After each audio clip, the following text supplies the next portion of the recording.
नमस्कार, बहुत स्वागत है आपका स्वदेश न्यूज की खास पेशकश बातें सितारों की में। मैं आपको सभी का स्वागत करती हूं। आपको बता दें कि बातें सितारों की में आज हम रूबरू होंगे अभिनेता संदीप श्रीवास्तव से।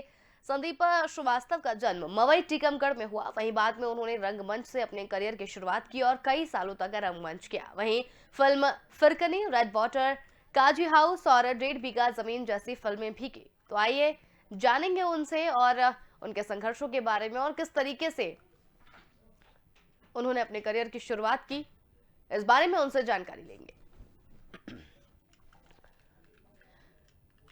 तो आज के हमारे मेहमान हैं संदीप श्रीवास्तव और तो चलिए उनसे बातों का सिलसिला शुरू करते हैं। हमारे साथ जुड़ चुके हैं संदीप श्रीवास्तव जी। बहुत स्वागत है संदीप जी आपका।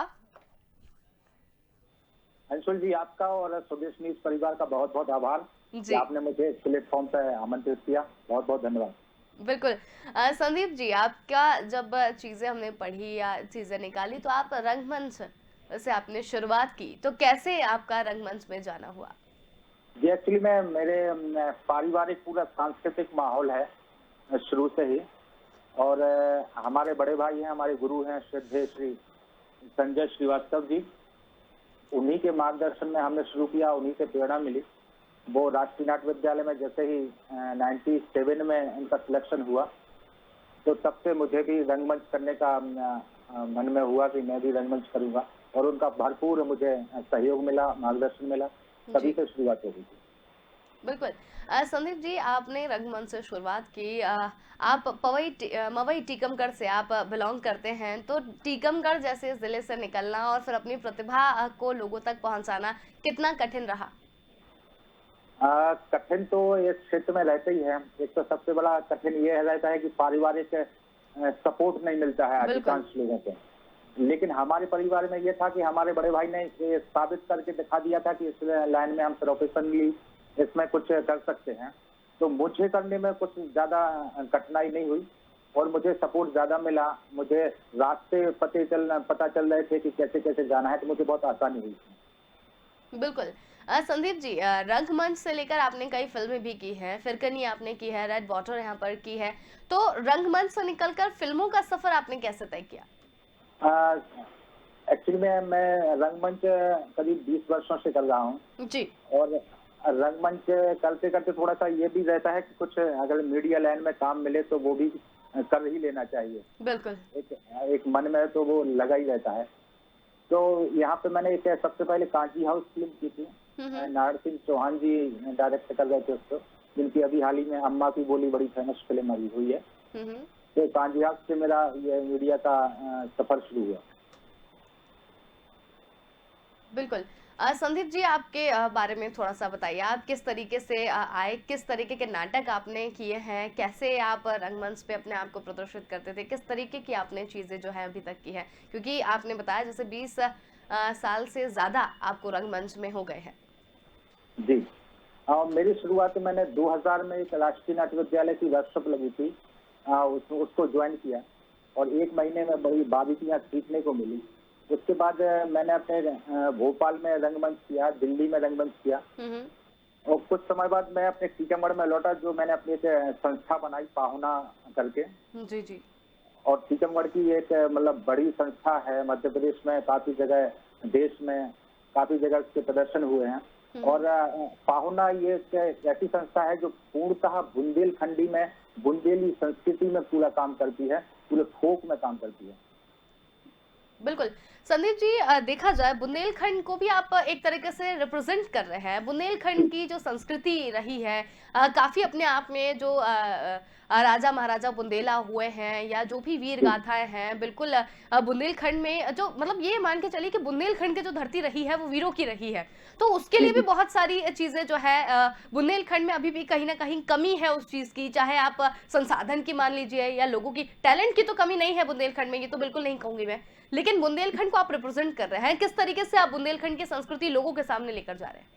तो बुंदेलखंड की संस्कृति एक्चुअली में बुंदेलखंड की क्या, जहाँ जहाँ की फोक संस्कृति है, लोक संस्कृति है, वो अब लुप्त होती हुई दिखाई दे रही है। जहाँ जहाँ काम नहीं हो रहा वहां तो खत्म सी दिख रही है। हम्म। लेकिन अब हमने ये, हमारी संस्था ने ये प्रण लिया है कि बुंदेलखंड की जितनी भी लोक लोक नाट्य हो, लोक नृत्य हो, लोकगीत हो, और यहाँ के जो रिचुअल हैं बुंदेलखंड के, जो छोटी छोटी चीजें अब जो देखने को नहीं मिलती, जैसे नौरता है और बहुत सारी चीजें हैं, शादी के विवाह गीत नहीं मिलते हैं। अब नई नई जो मॉडर्न जनरेशन आ गई है, अब शादी में वो गीत जो पारंपरिक गीत होते थे वो बिल्कुल तरीका से लुप्त होते जा रहे हैं।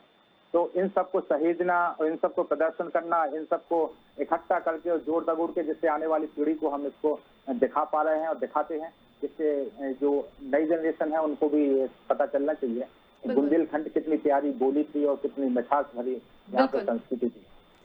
बिल्कुल। बुंदेलखंड की बोली की अगर आपने बात यहाँ पर कही है, तो आपने बहुत सारी आप रिप्रेजेंट कर रहे हैं। बुंदेलखंडी में कुछ हो जाए तो?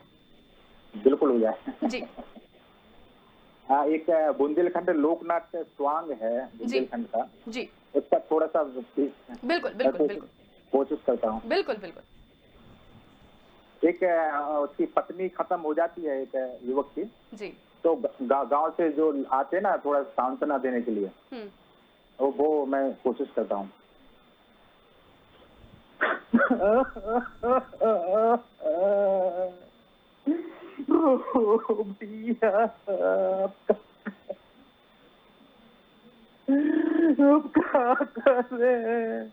अरे चुप हो जाओ भैया, चुप हो जाओ, काज से घबरा रहे, अपना मोड़ी मोड़न तरफ देखो, उनको मत देखो, अब तुम्हें के ऊपर जिम्मेदारी है। अरे भैया, जब छाती फटी जा रही, दुखी बाप तो नैया के गड़वाई मर गई। अरे दुख तो ही को है कि तेरा समय बाप मर गया, तो गांव के सब मिल आए थे कहते चुप हो जाओ बेटा, चुप हो जाओ, हम तो है, हमें अपना बाप जानियो।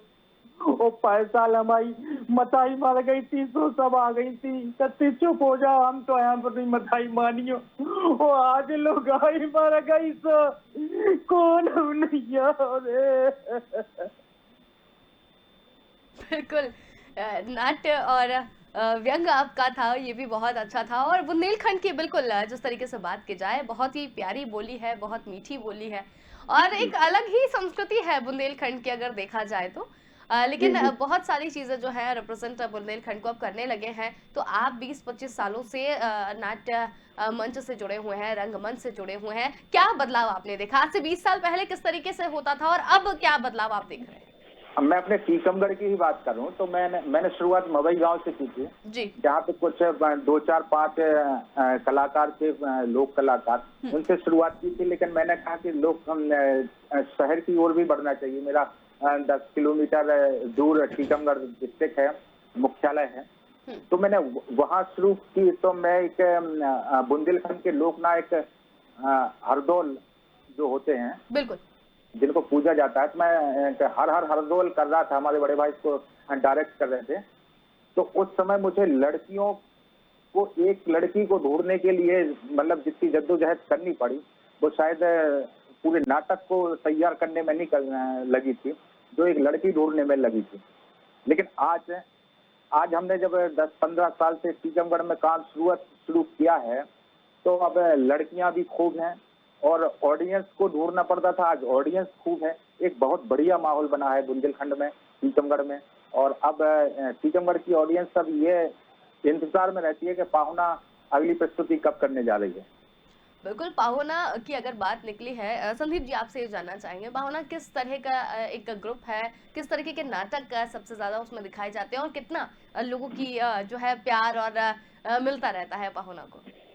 पाहुना एक्चुअली मैंने पहले ही बताया कि पाहुना पूरा बुंदेली बोली में और बुंदेली संस्कृति में काम करती है। लोकनाट्य स्वांग शैली में पूरा नाटक करते हैं। हमने मतलब रशियन प्ले भी लोकनाट्य स्वांग शैली में किया है, विदेशी प्ले भी। तो यहाँ की कहानियां उठा के तो करते ही हम बहुत ज्यादा प्रेमचंद जी की कहानियां करते हैं, जिसमें ग्रामीण परिवेश बहुत बसा हुआ होता है। बिल्कुल, तो वो करते हैं। और अब प्यार तो मिलने ही लगा है ऑडियंस का खूब। बिल्कुल। और इसमें लोक कलाकार हैं हमारी पाहुना में, एक जो शिक्षित कलाकार हैं, कॉलेज के बच्चे हैं, वो भी हैं। तो इन सबका मिला जुला समावेश है। संदीप जी, एक व्यक्तिगत सवाल, क्योंकि आप बुंदेलखंड की संस्कृति भी रिप्रेजेंट कर रहे हैं। आप टीकमगढ़ जिले से आते हैं, जहां से बहुत सारी चीजें लोगों को काफी संघर्ष करना पड़ता है। आप 20 से 25 सालों से रंगमंच में सक्रिय लगातार रहे हैं। तो आपसे ये जानना चाहेंगे कि जिस तरीके से लोक संस्कृति हमारी धीरे धीरे खत्म होती जा रही है, पाश्चात्य संस्कृति का आना और हमारी जो परंपराएं हैं उनको, उनके नाम पर भी बहुत सारी चीजें आ जाती हैं। और हमारी जो लोक संस्कृति है, मतलब आजकल के अगर हम बच्चों से या शहर में रहने वाले बच्चों से जाने, तो उनको पता ही नहीं है हमारे लोकगीत क्या है, हमारी कल्चर हमारा क्या रहा है, किस तरीके। तो ये धीरे धीरे बेसिकली खत्म होता जा रहा है। आप क्या इसे लेकर कुछ काम कर रहे हैं, या इसे किस तरीके से रोका जाना चाहिए? मेरा मेन उद्देश्य यही है कि आने वाली जनरेशन को भी ये पता चले कि हमारी संस्कृति क्या थी, बिल्कुल। जो कि वो बिल्कुल भूलते जा रहे हैं, मॉडर्न हो गए हैं, हाय हेलो में फंस गए हैं। बाकी और कुछ अब तो राम राम यदि हम करेंगे उनसे कि राम राम, तो उनको लगता है कि कहीं के गांव खेड़ी के आदमी हैं। मतलब एक प्रेम रहता है उसमें। तो हमारा नाटक करने का उद्देश्य और उनमें संस्कृति को डालना, बुंदेली संस्कृति को डालने का उद्देश्य ही है कि हम सजग रहें और आने वाली पीढ़ी को दिखाते रहें कि हमारी ये भी संस्कृति थी जो बहुत अच्छी थी और है। बिल्कुल। संदीप जी, जिस तरीके से आजकल की जनरेशन की अगर हम बात करें, तो सोशल मीडिया पर जो प्लेटफॉर्म्स हैं, जिसमें यूट्यूब है, इंस्टाग्राम है, फेसबुक है, ये सारी चीजें जो है वो आजकल गांव में भी यूज हो रही हैं और शहर में भी। तो ये प्लेटफॉर्म कितना आपको लग रहा है, कितना सही है अपनी बात लोगों तक पहुंचाने के लिए? अपनी बात पहुंचाने के लिए तो ये माध्यम बहुत अच्छा है, लेकिन अब यूट्यूब पे, फेसबुक है, इस पर लेकिन कुछ लोगों को छोड़ के बहुत अच्छे तरीके से अपनी बात को नहीं पहुंचा रहे हैं। एक उसको क्या बोलते हैं, क्वालिटी वाइज नहीं काम कर रहे हैं। कुछ भी कोई बुंदेली फिल्में बना रहे हैं जैसे, तो वो तो अब एक तो एक्चुअली में क्या है, हर हाथ में कैमरा हो गया है। बिल्कुल। हाँ, तो शुरू हो जाते हैं, कोई कहानी नहीं है, कुछ नहीं है, शुरू हो जाओ, स्क्रिप्ट भी नहीं है, इम्प्रोवाइजेशन जैसा बोलते हैं ना, इम्प्रोवाइजेशन करते जाते हैं, कुछ भी जो मूड में आए बोलते जाते हैं। तो एक माध्यम अच्छा अपनी यदि ओरिजिनल चीज को पहुंचाए तो, और एक क्वालिटी वाइज पहुंचाए, तो ये माध्यम अच्छा है, लोगों तक पहुंचती है चीजें। बिल्कुल। संदीप जी, आपने फिल्में भी यहाँ पर की है, रंगमंच तो आपने किया ही है, फिल्में भी आपने की है, जिसमें फिरकनी है, रेड वाटर है, काजी हाउस है, 1.5 बीघा जमीन जैसी आपने फिल्में की है। आपका कैसा एक्सपीरियंस रहा?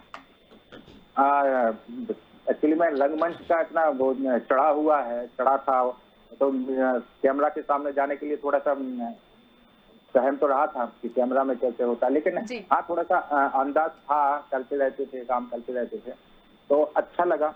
लेकिन थोड़ा सा कठिन है, बन जाते हैं।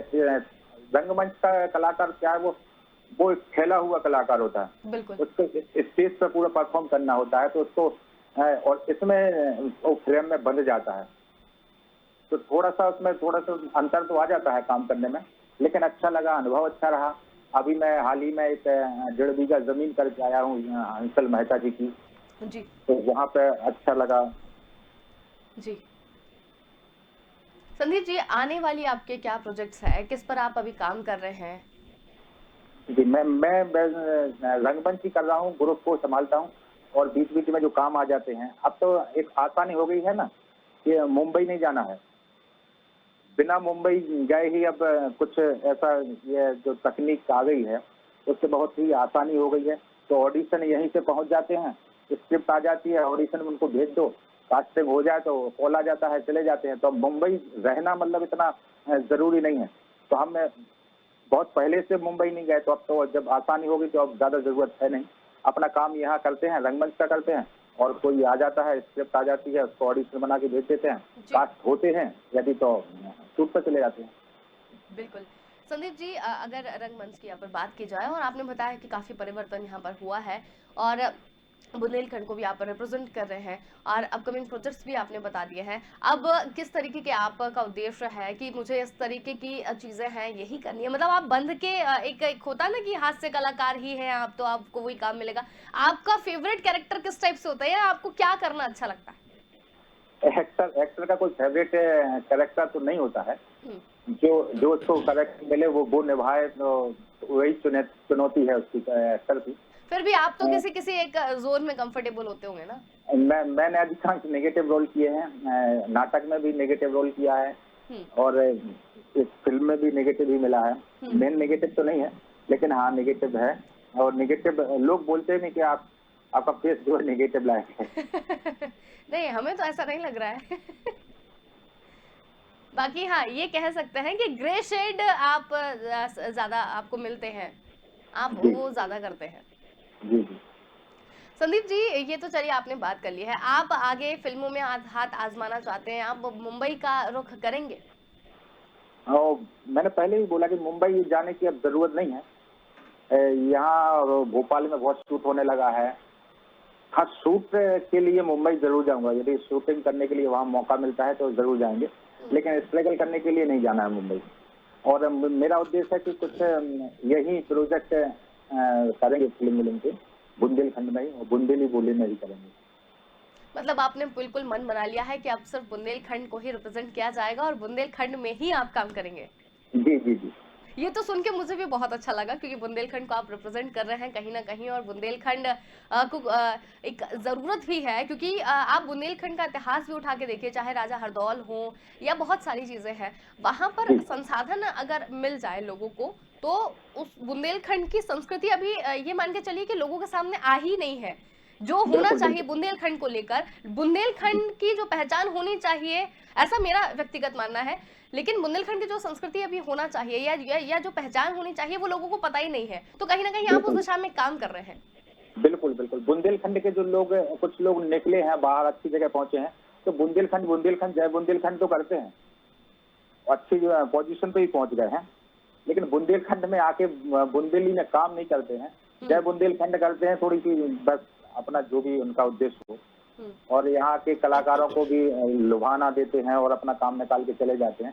खैर वो उनका है, लेकिन मुझे मुझे बुंदेली में रहकर, बुंदेलखंड में रहकर बुंदेली में काम करना है, ये मेरा उद्देश्य मतलब आपने बुंदेलखंड के प्रति अपने आप को समर्पित कर दिया है। है। जी बिल्कुल। बुंदेलखंड को रिप्रेजेंट आप यहाँ पर कर रहे हैं, और बुंदेलखंड के कुछ चीजें भी हैं, तो आप दर्शकों को बताना चाहेंगे कि बुंदेलखंड क्या रहा है एक छोटा सा संक्षिप्त में, और क्या लोगों को नहीं पता है बुंदेलखंड के बारे में? बुंदेलखंड का इतिहास बृहद इतिहास है बुंदेलखंड में तो, और बहुत संस्कृति से भरपूर है। मतलब हमारे यहाँ तो कहीं आपको यदि गीत गीत भी लो ना, तो गीत की धुनें बनानी पड़ेगी। हमारे यहाँ तो जन्म से लेकर मृत्यु तक इतनी पारंपरिक धुनें हैं, जिनको आप उनको पूरा लोगे तो आपका जन्म निकल जाएगा उन धुनों को बनाने में, बजाने में और उनको गाने में। इतनी मिठास है और बोली में मिठास है। और हमारे यहाँ बुंदेलखंड का तो इतिहास बहुत है। झांसी की लक्ष्मीबाई हुई, महाराणा प्रताप हुए, ये यहाँ के छत्रसाल हुए, लाला हरदौल हुए, बिल्कुल मर्दन सिंह है बानपुर में यहाँ पे, तो बहुत बड़ा इतिहास है यहाँ पे। बिल्कुल। संदीप जी, फिल्मों की तरफ आपने कहा कि आप नहीं जाना चाहते, मतलब स्ट्रगल के लिए आप नहीं जाना चाहते, अगर आपको मिलेगा तो आप यहाँ पर करेंगे। अच्छा, कुछ बच्चे हैं, आज कुछ होते हैं जिन्हें ग्लैमर वर्ल्ड जो है वो अट्रैक्ट करता है कि हम भी फिल्मों में जाएं और उसके बाद आगे की चीज़ें करें, लेकिन फिर भी बहुत कठिन है ये एक टाइप से अगर देखा जाए तो। बहुत सारे बच्चे जाके वापस आ जाते हैं, उन बच्चों को आप क्या कहना चाहेंगे? ये आजकल की जो जनरेशन है, आजकल के बच्चे हैं, ये सब शॉर्टकट पे ज्यादा ध्यान दे रहे हैं, काम नहीं किया है। जैसे मैंने आपको बताया कि मैं 20 साल से रंगमंच कर रहा हूँ, तो मुझे भी चला जाना चाहिए था। मेरे कई साथी हैं भी मुंबई में, बड़े भाई भी हैं हमारे, तो मतलब हमारे लिए तो खुद निर्णय लेने की जरूरत ही नहीं है। हमारे तो राष्ट्रीय नाट्य विद्यालय से पास आउट हैं और बहुत फिल्में की हैं उनने, बहुत सीरियल किए हैं और रंगमंच भी करते हैं। वो तो हमारे पाहुना के जो है संस्थापक भी हैं, उन्हीं के मार्गदर्शन में पूरा काम होता है। तो मुझे निर्णय लेने की जरूरत नहीं है ज्यादा, मैं उनको ही देख के उनको फॉलो करता हूँ, क्या करना है, क्या सही है, क्या गलत है। और इसलिए मेरा रास्ता है ना जो, इसलिए सेफ है, मुझे ज्यादा भटकना नहीं पड़ा इस लाइन में, क्योंकि वो रास्ता मुझे साफ मिलता गया। नहीं, लेकिन फिर भी कुछ बच्चे हैं ना जिनका कोई दूर दूर तक लेना देना ही नहीं होता है, ना रंगमंच से, ना घर में, ना परिवार में, लेकिन फिर भी उनका एक सपना पल जाता है आंखों में कि मुझे कभी नेता बनना है। लेकिन क्या आप उनको कहना चाहेंगे, क्योंकि बहुत सारे लोग होते हैं उन्हें नहीं पता होता उन्हें क्या करना चाहिए, किस दिशा में जाना चाहिए, कंफ्यूज होते हैं वो। बिल्कुल बिल्कुल, जैसा आपने बोला यूट्यूब क्या माध्यम है, एक तो यूट्यूब ने भी गलत फहमी उनके बच्चों के मन में पाल दी है। थोड़े से व्यूवर्स मिल गए और वो हो गया तो उन्होंने कहा, "अरे हम तो स्टार बन रहे हैं, हम स्टार बन जाएंगे तो।" और वहां पे जब मुंबई जाते हैं ना, हम्म, तो वहाँ हकीकत से रूबरू होना पड़ता है। वहाँ स्थिति तो बड़ी विकट है। मुंबई सबको एक्सेप्ट थोड़ी करती है। यदि टैलेंट नहीं है तो फिर मुश्किल ही है। कई बच्चे हमारे यहाँ से गए भी हैं पहले, कई बर्तन धो धा के वापस भी आए हैं। तो ये बहुत आसान नहीं है। मैं उनको कहना चाहता हूँ कि काम करिए, अच्छा काम करके जाइए, पूरी तैयारी से जाइए, आपको सफलता ज़रूर मिलेगी, यदि आप पूरी तैयारी से जाते हम्म। हैं तो। बिल्कुल, तैयारी से जाना ज़रूरी है, तैयारी से अगर आप जा रहे हैं, लेकिन फिर भी जैसा कि आप बड़ों का मार्गदर्शन लेके गए हैं, मार्गदर्शन लेना जीवन बहुत ज़रूरी है। जी, अगर आप मार्गदर्शन के साथ में जा रहे हैं, तो बिल्कुल मंज़िल आपको मिलेगी। बहुत ही अच्छा बिल्कुल। लग रहा है आपसे बातचीत करके और भी हम इसको आगे बढ़ाएँगे। तो जिस तरीके से आपका जीवन रहा है, रंगमंच आप लगातार करते हुए आ रहे हैं और आगे आपका क्या उद्देश्य है? बस मैंने तो रंगमंच के लिए सब समर्पित कर दिया। मैं गवर्नमेंट जॉब में भी था, उसको भी छोड़ा, रंगमंच के लिए छोड़ा है और बस रंगमंच ही करता हूँ और इस क्षेत्र में अब करियर भी यही समझ लीजिए और मन की इच्छा है, खुशी मिलती है इसमें, तो रंगमंच ही करना है और उद्देश्य ये है कि यहाँ की जो प्रतिभा है जिनको मंच नहीं मिलता है, उनको मंच दूँ, उनको निखारूँ और उन बच्चों को आगे और पहुँचाऊँ और वो अपनी मंजिल प्राप्त करें। बस बच्चे याद करेंगे, यही हमारे लिए बहुत पूंजी है। बिल्कुल, आपने जिस तरीके की बातें यहाँ पर की हैं, ने बहुत सारी चीज़ें की हैं और अभी आप आगे भी करना चाह रहे हैं, तो और आपके कुछ नाटक ऐसे हैं जो अभी रंगमंच पर होने वाले हैं या उस पर आप काम करने वाले हैं? अभी हमारे पूरे ग्रुप के 5-6 नाटक हैं। भोर सरैया अभी हाल ही में प्रदर्शित हुआ था, हुँ, जिसके शोज होने वाले हैं। कोविड की वजह से शोज नहीं हो पा रहे बाहर। हुँ, अब खुला है तो शो है, आगे भी है। एक तुलसी के लाल है, एक बिल्कुल। मैंने साधु घीसू मरीना माधव, मुक्ति मार्ग, ये 5-7 हमारे प्रोडक्शन जो तैयार हमेशा रहते हैं, हुँ, तो इनके शो चलते रहते हैं। अभी हम पिछले वर्ष कोविड के पहले आसाम होके आए थे, हुँ। बुंदेली में, आसाम, मेघालय, यहाँ भी शो थे 5 हमारे, तो वो भी बुंदेली में करके आए थे वहाँ से। हुँ, हुँ, हुँ। बिल्कुल संदीप जी अगर जानना चाहें बुंदेलखंड में बुंदेली आप नाटक जो कर रहे हैं उसको प्यार तो मिलता है क्योंकि एक बुंदेली दूसरे बुंदेली को बहुत जल्दी एक आत्मीयता वैसे भी बन जाती है। अगर आप या मैं भी अब अगर कहें क्योंकि मैं भी बुंदेलखंड से ही बिलॉन्ग करती हूँ कहीं न कहीं, तो जैसा भी अरे आपने भी कहा तो एक आत्मीयता पहले ही हो जाती है। लेकिन आप जैसा बता बिल्कुल, रहे हैं कि आसाम और इस जगह पे भी आपने बुंदेली जो है नाटक यहाँ पर किए और उसके बाद तो किस तरीके का रिस्पॉन्स रहा? क्योंकि वो राज्य बदल जाता है, वो भाषा बदल जाती है, उसके बाद किस तरीके से लोग रिस्पॉन्स करते हैं? बिल्कुल, भाषा बिल्कुल बदल जाती है, पूरी तरह से बदल जाती है और वहाँ पे एक्चुअली मैं बुंदेली में मैं नाटक कर रहा था तब, तो पहला शो हुआ तो बहुत ज़्यादा रिस्पॉन्स मिल नहीं पा रहा था जी। ऑडियंस का। तो हम लोगों ने फिर मूवमेंट और एक्सप्रेशन इनके ही दम पे पूरे 5 शो निकाले और थोड़ी-सी और चीज़ें वहाँ की और जोड़ी अपनी, जिससे लोगों तक वो चीज़ पहुँच जाए। जी। डायलॉग से नहीं पहुँच पा रही है तो एक्सप्रेशन से और मूवमेंट से पहुँच जाए। तो ऐसे करके फिर दूसरे दिन से ठीक रिस्पॉन्स मिलना शुरू हुआ था। संदीप जी, आपने बहुत सारी जगह पर काम किया है, आप असम की बात कर रहे हैं, आप दूसरे राज्यों की भी बात कर रहे हैं। कुछ तो ऐसा किस्सा हुआ होगा कि आप गए हैं और रिस्पॉन्स नहीं मिला, फिर आपने कुछ तिकड़म लगाई हो और उसके बाद जो चीज़ें हैं वो हुई हो? नहीं, वो बुंदेली के लिए मुझे आसाम में ही गुवाहाटी में जूझना पड़ा थोड़ा जी। और बाकी जगह बुंदेली और हिंदी थोड़ी-सी समझ में आती है। बुंदेली इतनी कठिन नहीं है हुँ, समझने के लिए। तो हिंदी भाषी प्रदेशों में तो बुंदेली को समझते हैं, उसको बहुत प्यार भी मिलता है। बिल्कुल। उनको बहुत अच्छी भी लगती है। तो बुंदेली में ज़्यादा जूझना नहीं पड़ा मुझे। बिल्कुल। चलिए बहुत ही अच्छा सफ़र रहा आपका और आपको शुभकामनाएँ कि आप बुंदेलखंड को लेकर जो आगे करना चाह रहे हैं वो आप करें और जो आपका उद्देश्य है उसमें आप सफल हो। बहुत धन्यवाद आप हमारे साथ जुड़े और इस पूरी चर्चा में शामिल हुए। बहुत-बहुत धन्यवाद। आपने मुझे इस पटल पर जोड़ा। बहुत-बहुत शुक्रिया। जी। तो आज हमारे साथ बुंदेलखंड की संस्कृति को आगे ले जाने के लिए संदीप श्रीवास्तव जी थे। वो टीकमगढ़ से बिलॉन्ग करते हैं और उसके बाद फिल्मों की तरफ ना जाते हुए बुंदेलखंड की संस्कृति को आगे पहुंचाने की कोशिश यहाँ पर कर रहे हैं। आशा करते हैं कि जो वो चाह रहे हैं वो उन्हें मिल जाए। फिलहाल तो इतना ही, देखते रहिए स्वदेश न्यूज़। नमस्कार।